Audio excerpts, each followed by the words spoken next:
आगे बढ़ते हैं। दिल्ली ब्लास्ट केस में एनआईए का एक्शन जारी है। बड़ी खबर, दिल्ली ब्लास्ट केस में कश्मीर में छापेमारी की गई है। तो कश्मीर में 3 जगहों पर एनआईए की छापेमारी, पूछताछ में सामने आए ठिकानों पर एनआईए की रेड। डॉक्टर्स टेरर मॉड्यूल को खंगालने में जुटी हुई है टीम। ये बड़ी खबर, कश्मीर में 3 जगहों पर एनआईए की छापेमारी। दिल्ली ब्लास्ट केस में एनआईए का एक्शन जारी है।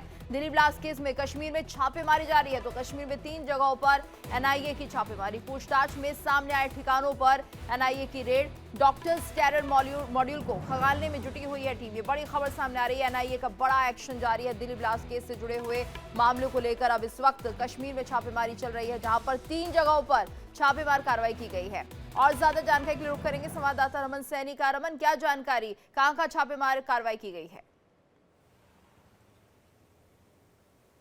जी हाँ, बिल्कुल। देखिए, दिल्ली लाल किला ब्लास्ट मामले में इस समय एनआईए की बड़ी कार्रवाई जो है वो श्रीनगर के अंदर कश्मीर घाटी के अंदर चल रही है। और कश्मीर घाटी का जो साउथ कश्मीर का इलाका है, वहाँ अनंतनाग में इस समय टीम जो है वो पहुंची थी बाकायदा दलबल के साथ। और ये बताया जा रहा है, जो जानकारी हमें सूत्रों के हवाले से मिल रही है, कि उसमें डॉक्टर अदील जो एक मुख्य आरोपी है इस पूरे जो व्हाइट कॉलर टेरर मॉड्यूल था, डॉक्टर्स का टेरर मॉड्यूल था, उसमें और जसीर बिलाल वानी, इन दोनों को जो है वो एनआईए लेकर आई थी मटन के इलाके में। क्योंकि जब इनसे पूछताछ लगातार दिल्ली के अंदर चल रही थी, तो वहां पर उन्होंने खुलासा किया था कि मटन के जंगल के अंदर इनका कोई हाइडआउट जो है वो मौजूद है। और उसी हाइडआउट की तलाश में एनआईए की टीम जो है आज वहां पहुंची थी। पहले वो अनंतनाग के मटन इलाके में गई है, उसके बाद कुलगांव में जो डॉक्टर अदील का घर है, जहां काजीकुंड के अंदर, वहां पर भी जाकर कुछ छानबीन की है। और उसके बाद टीम वहां से जो है वो आगे के लिए रवाना हुई। तो कुल मिलाकर 3 ऐसे ठिकाने हैं कश्मीर घाटी में जहां इस समय एनआईए की बड़ी रेड जो है वो चल रही है। क्योंकि लगातार हम देख रहे हैं कि कल ही इन तीनों डॉक्टर्स की जो है वो जो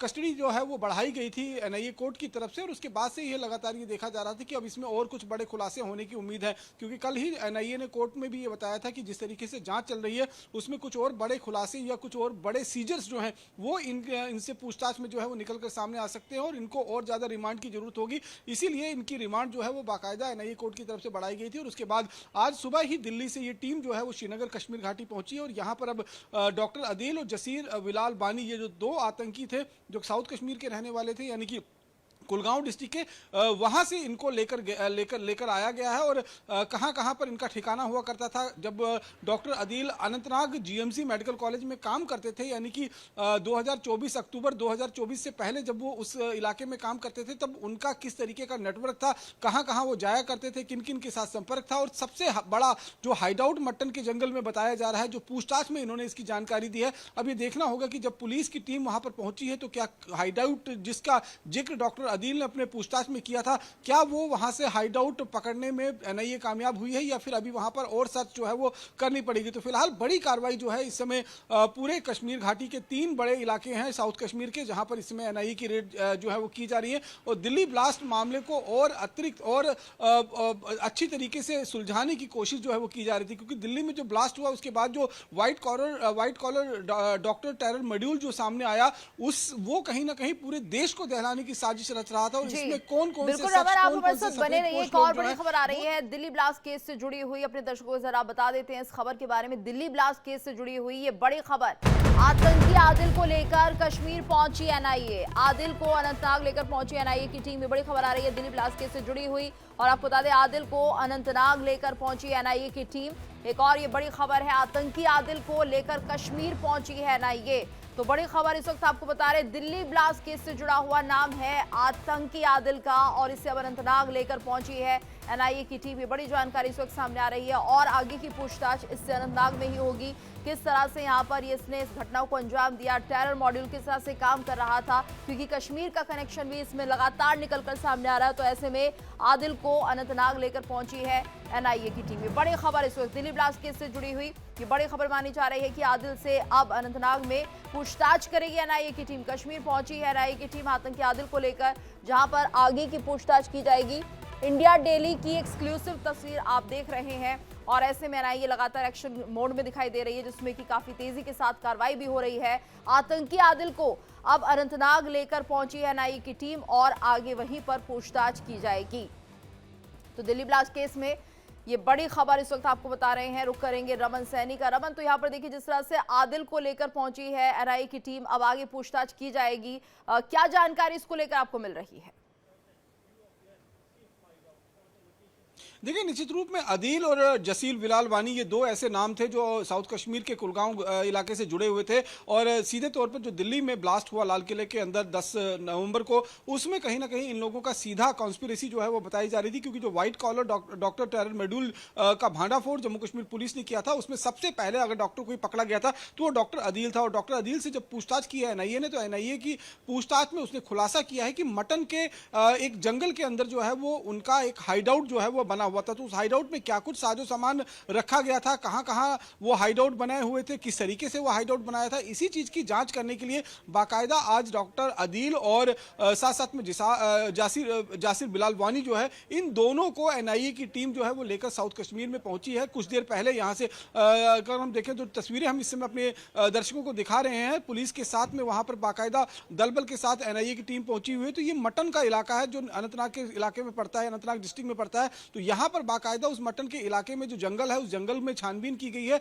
पता किया गया है कि हाइडआउट कहां था, उस हाइडआउट में क्या कुछ है जो है वो मिला है। हालांकि अभी तक इस बात का खुलासा एनआईए या फिर सुरक्षा सूत्रों ने नहीं किया है कि उस हाइडआउट से अभी तक क्या कुछ बरामदगी हुई है और वो हाइडआउट कहां पर जो है वो प्लेस था। तो अभी इसके बारे में जो है वो आगे आने वाले टाइम में हो सकता है देर शाम तक जो है वो एनआईए कोई खुलासा करे। लेकिन फिलहाल मटन के इलाके से निकलकर फिर ये टीम जो है वो कुलगांव के काजीकुंड में गई है और काजीकुंड में ही जासिर बिलाल वानी और डॉक्टर अदील का घर है, वहां पर भी उन्होंने जांच की है, छानबीन की है और उसके बाद जो है वो कश्मीर के एक तीसरे इलाके के अंदर जो है वो टीम पहुंची है। तो लगातार 3 इलाकों के अंदर ये छानबीन चल रही है और ये पूरा का पूरा केस वही है जो दिल्ली में एक टेरर ब्लास्ट हुआ था 10 नवंबर को। उसके बाद पूरा व्हाइट कॉलर डॉक्टर मॉड्यूल जो है वो पकड़ा गया था और वो देश को किस तरीके से दहलाने की कोशिश कर रहा था, ये कहीं ना कहीं एक बहुत बड़ी कॉन्स्पिरेसी जो है वो देश के अंदर देखी जा रही थी। वन की एक हम कह सकते हैं एक साजिश जो है वो रची जा रही थी। तो उस साजिश को पूरी तरीके से हम कह सकते हैं कि उसका भांडाफोड़ करने के लिए, उसको पूरी तरीके से अनर्थ करने के लिए ये कोशिश इस समय एनआईए की तरफ से लगातार जारी है, क्योंकि आने वाले दिनों में आप देखेंगे इन तीनों जो 6 से 7 डॉक्टर जो अरेस्ट हुए हैं, इनको जब इनके ऊपर बाकायदा चार्जशीट दाखिल की जाएगी तो एनआईए नहीं चाहती है कि कोई भी ऐसे सबूत जो हो वो छूट जाए जिनकी बिना पर इनको किसी न किसी तरीके का हुआ है। क्या वो पूरी प्लानिंग के साथ तय था या फिर ये हड़बड़ी में क्या हुआ ब्लास्ट है, या फिर ये जो विस्फोटक कहीं जा रहे थे उस वक्त का ब्लास्ट है, ये भी जांच का विषय है। क्योंकि लगातार हम देख रहे थे जिस तरह से कार्रवाई की जा रही थी सुरक्षा बलों के द्वारा और लगातार इन डॉक्टर्स को पकड़ा जा रहा था। क्या डर में, हड़बड़ाहट में इस दिल्ली ब्लास्ट को किया गया? और अगर हड़बड़ाहट में नहीं होता तो और भी बड़ा नुकसान हो सकता था, कुछ और जगह को दहलाने की साजिश हो सकती थी।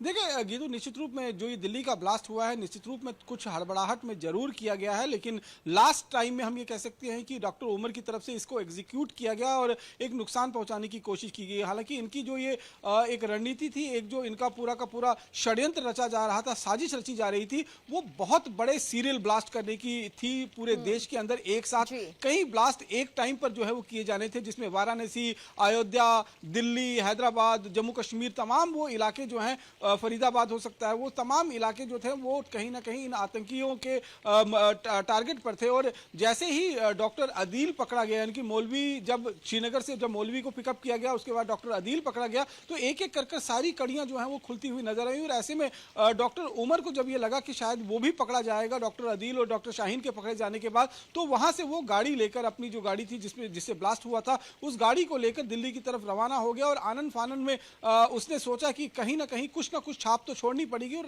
लास्ट मौके पर उसने दिल्ली के लाल किला और चांदनी चौक के बीच में जो वहां पर एक रेड लाइट पॉइंट है, वहां पर जाकर अपनी गाड़ी को ब्लो अप कर दिया, यानी कि विस्फोट कर दिया उसमें, जिसमें आप समझ सकते हैं कि काफी नुकसान जो है वहां पर लोगों को उठाना पड़ा। तो निश्चित रूप में जो कोशिश, जो साजिश इनकी पहले से रची गई थी कि एक साथ सीरियल ब्लास्ट होने थे देश के अंदर, उसमें तो कामयाबी नहीं मिल पाई। लेकिन जाते जाते आनन फानन में एक ऐसा ब्लास्ट जरूर कर गई जो राजधानी दिल्ली के दिल पर कहीं ना कहीं जख्म देकर गई है। और अब उसी जख्म को पूरी तरीके से हम ये कह सकते हैं भरने की कोशिश जो है वो एनआईए की तरफ से की जा रही है। और उन सभी जो डॉक्टर्स थे जो इस पूरे कॉन्स्पिरेसी के अंदर मौजूद थे, उनको कहीं ना कहीं पकड़कर उनको उनके अंजाम तक पहुंचाने की कवायद एनआईए। कश्मीर की अगर हम बात कर रहे हैं, अनंतनाग लेकर आया जा रहा है अदील को, और ऐसे में कितने लोग यहाँ पर थे जो इन लोगों को सपोर्ट कर रहे थे। अभी वो लोग भी छिपे हुए हैं यहीं पे जिन्हें OGWs कहा जाता है। किस तरह से पूरी प्लानिंग को एग्जीक्यूट किया जा रहा था और यहाँ पर किस तरह से एक आतंकी मॉड्यूल को तैयार जो किया जा रहा था वो आगे कहां कहां पहुंचता, देश के किस किस कोने में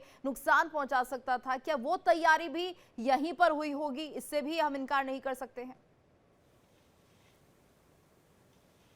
देखिए, निश्चित रूप में जब अल-फलाह यूनिवर्सिटी का नाम सामने आया, क्योंकि सारे डॉक्टर्स जो हैं वो कहीं ना कहीं अल-फलाह यूनिवर्सिटी के साथ कनेक्टेड थे और अल-फलाह यूनिवर्सिटी को ये बताया जा रहा है कि बाकायदा ISI और जैश के हैंडलर से उनकी तरफ से ही इस अल-फलाह यूनिवर्सिटी को चुना गया था, क्योंकि कहीं ना कहीं संदिग्ध गतिविधियां पहले से ही इस यूनिवर्सिटी के अंदर चलती हुई नजर आ रही थी। जिस तरीके से वहां पर कई सारे घोटाले, कई सारे इस तरीके से जो काम जो रजिस्टर नहीं हुए थे वो भी काम वहां पर किए जा रहे थे। तो कहीं ना कहीं इसका फायदा उठाकर उन सभी डॉक्टरों को एक जगह पर लाया गया और NIA ने अभी तक कुल मिलाकर अगर हम कहें 7 से 8 लोगों की जो है वो अरेस्ट किया है, जिसमें से 2 हैं जिसमें डॉक्टर शाहीन और डॉक्टर परवेज जो है वो लखनऊ से आते हैं और बाकी 6 लोग जो हैं वो करीबन जम्मू कश्मीर से हैं, जिसमें से पुलवामा से हैं, अवंतीपुरा से आमिर है। आमिर वो शख्स है जिसने बाकायदा उस ब्लास्ट की करने वाली जो गाड़ी I-20 गाड़ी थी उसको खरीदा था फरीदाबाद से और उसके बाद उसको डॉक्टर उमर को हैंडओवर किया गया था और उसके बाद डॉक्टर अदील का जो पूरा नेटवर्क था, क्योंकि डॉक्टर अदील के ही जो लॉकर है GMC अनंतनाग के अंदर वहां से AK-47 राइफल जो है वो मिली थी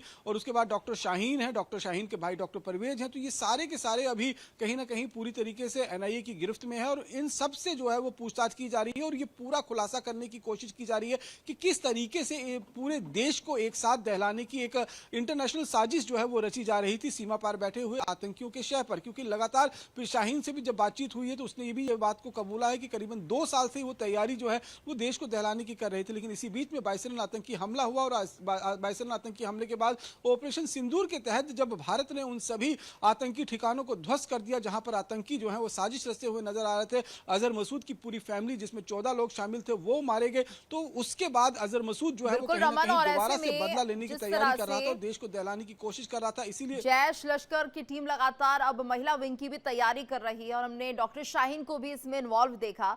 तो क्या माना जाए अब ये महिलाएं भी संदिग्ध हैं और ये भी कहीं ना कहीं संदेह के घेरे में आ रही है। अगर हम कश्मीर की बात करते हैं तो कैसी तरह का फीमेल मॉड्यूल भी यहाँ एक्टिव होता हुआ दिखाई दे रहा है या फिर एक तैयारी है इन आतंकियों की कि इसमें महिला विंग को भी और आगे बढ़ाया जाए।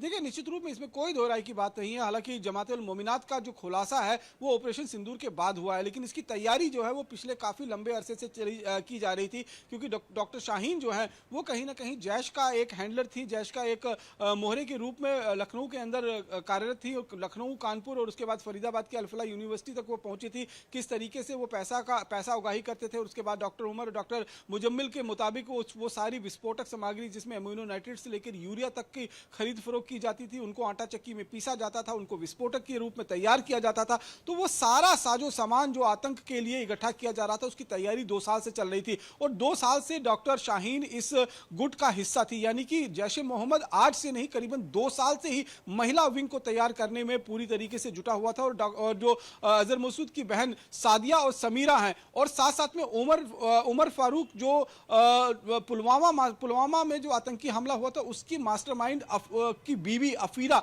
ये तीनों जो हैं वो इस समय POK के अंदर हैं और ये तीनों मिलकर ही जमात-उल मोमिनात को एक अलग लेवल तक पहुंचाने की कोशिश इनकी तरफ से की जा रही है। और लगातार अगर आप देखेंगे तो करीबन 5000 के आसपास में लोग जो महिलाएं हैं उनकी इस समय जो है हम कह सकते हैं कि उनकी रिक्रूटमेंट जो है वो की गई है और लगातार आप देखेंगे तो रिक्रूटमेंट के माध्यम से लगातार महिला विंग भी तैयार किया जा रहा है, रिक्रूटमेंट हो रही है। तो ये माना जाए कि अब ज्यादा नुकसान पहुंचाने की कोशिश इन आतंकी संगठनों की है। हालांकि अभी फिलहाल NIA जिस तरह से डॉक्टर अदील से पूछताछ करेगी, आतंकी अदील से पूछताछ करेगी और बड़े खुलासे होने की इसमें उम्मीद है। आप इस खबर पर नजर बनाए रखिएगा, आपसे अपडेट लेंगे। धन्यवाद आपका इस पूरी जानकारी के लिए।